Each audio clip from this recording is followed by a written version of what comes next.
Hola, buenos días. Vamos a ver hoy el punto 3 del artículo 9 de la Constitución. En la primera parte de este artículo 9 hicimos un análisis de la ubicación del mismo, de que se encontraba dentro de la parte dogmática de la Constitución y sobre todo de lo que es el principio de legalidad que se recoge en el punto 1 de este artículo 9. Dijimos también que el punto 3 es muy importante porque en él se recogen una serie de principios generales del derecho que por su importancia, por encontrarse precisamente en esta parte dogmática de la Constitución, en el título preliminar, adquieren la cualidad de dogmas y se llaman también principios constitucionales. Estos principios constitucionales, que son principios generales del derecho que se recogen en la Constitución, son importantísimos y están interrelacionados, dependientes y además unidos con el propio principio de legalidad que inspirará todo el ordenamiento jurídico y todo el actuar tanto de los ciudadanos como de los poderes públicos. Así que este punto 3 del artículo 9 debemos saberlo muy bien, debemos conocer todos estos principios, su significado, el concepto, lo que quieren decir y además saber que todos ellos se encuentran ubicados en este punto 3 del artículo 9. Es decir, deberíamos sabernos este precepto lo mejor posible. Nos dice el punto 3 que la Constitución garantiza, y esta garantía de todos estos principios es lo que precisamente les va a dar esta importancia, y es que tengamos una garantía constitucional, lo que los va a convertir en unos principios generales del derecho que se convierten en principios constitucionales. Principio de legalidad, el primero. Esto significa que todo está recogido en las normas, en el ordenamiento jurídico, y que los ciudadanos y los poderes públicos, todos, están sujetos a lo que diga la Constitución y el resto del ordenamiento jurídico. Es la definición que se da de este principio de legalidad en el punto 1 de este artículo 9. ¿Qué más principios constitucionales tenemos? La jerarquía normativa.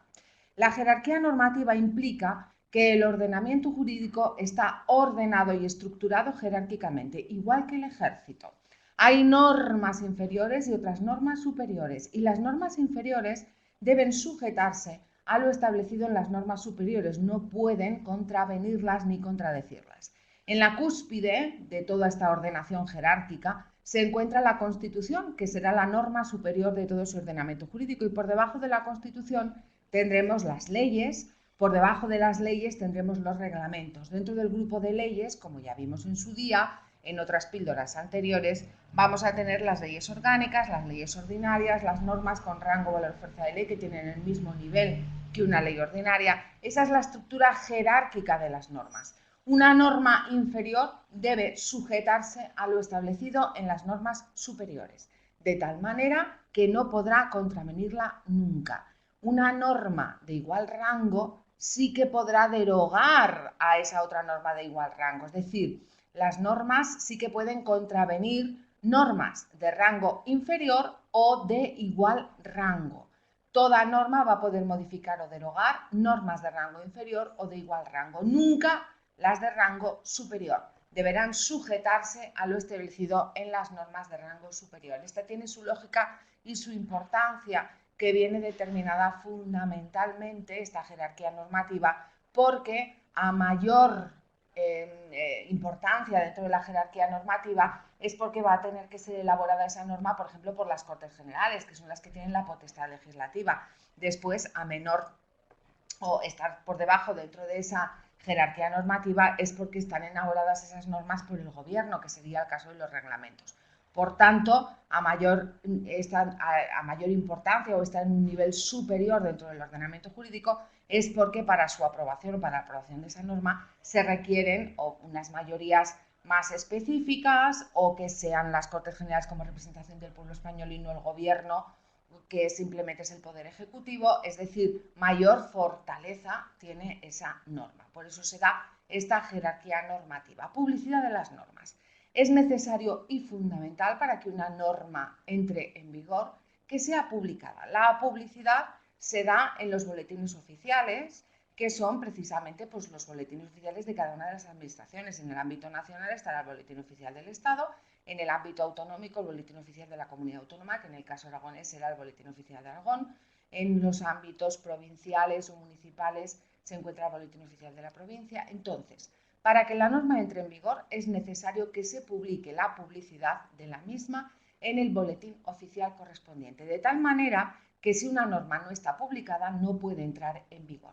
Hay una cosa que se llama vacatio legis, que es el tiempo que transcurre desde que una norma es publicada hasta que entra en vigor. ¿Por qué? Porque se puede publicar la norma y en su disposición final se dirá: esta norma entrará en vigor al mes de su publicación, o al día siguiente de su publicación, o en el mismo día de su publicación, o a los 2 años de su publicación.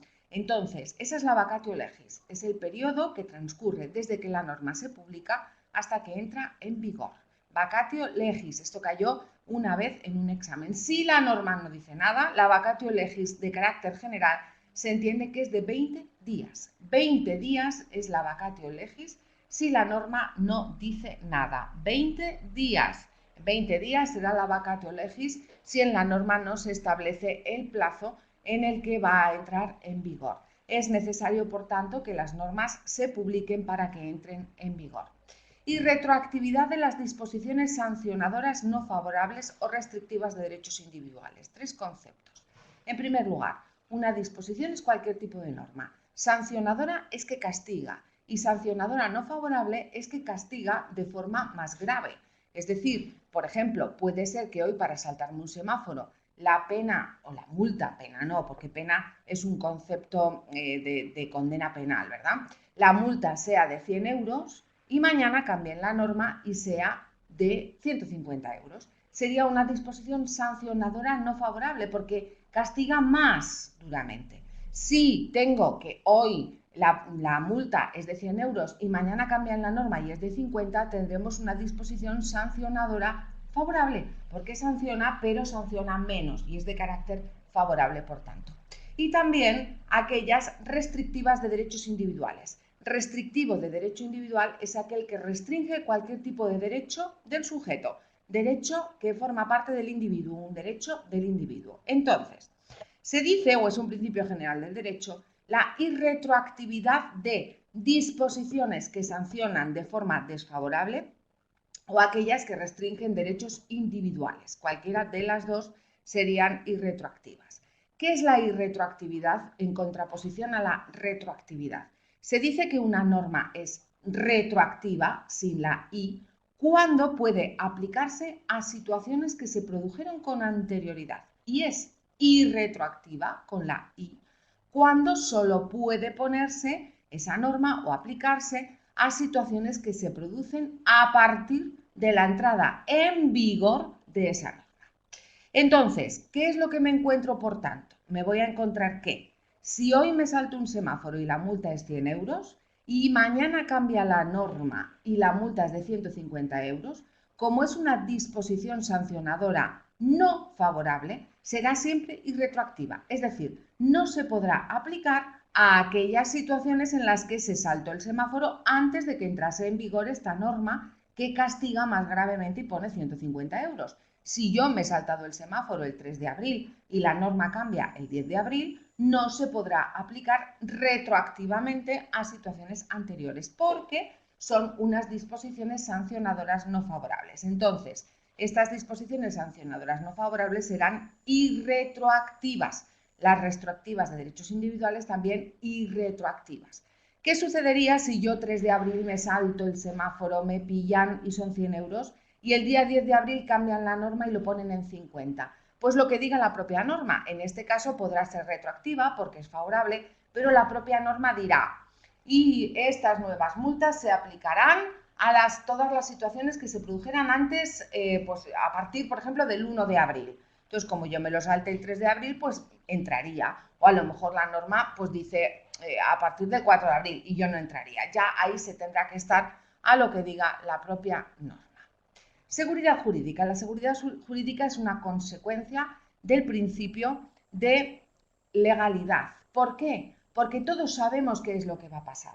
Sabemos que si nos saltamos un semáforo y nos cogen, nos van a multar. Sabemos que si insultamos a alguien, pues nos puede meter una querella por injurias, por ejemplo. Sabemos que si alguien nos hace un daño, pues vamos a poder hacer valer nuestros derechos. Entonces, si todo está recogido en las normas, Si todo está recogido en el ordenamiento jurídico, esto da una seguridad jurídica en el sentido que sabemos que nos movemos por aquí o nos movemos por allá, o este se mueve por aquí o por allá, las consecuencias que esto puede tener. Y eso hace que no desconozcamos, a grandes rasgos, claro, no nos tenemos por qué saber exactamente las leyes, pero que esto hace que no desconozcamos a grandes rasgos lo que puede suceder siempre que nos comportemos de una u otra manera. La responsabilidad de los poderes públicos.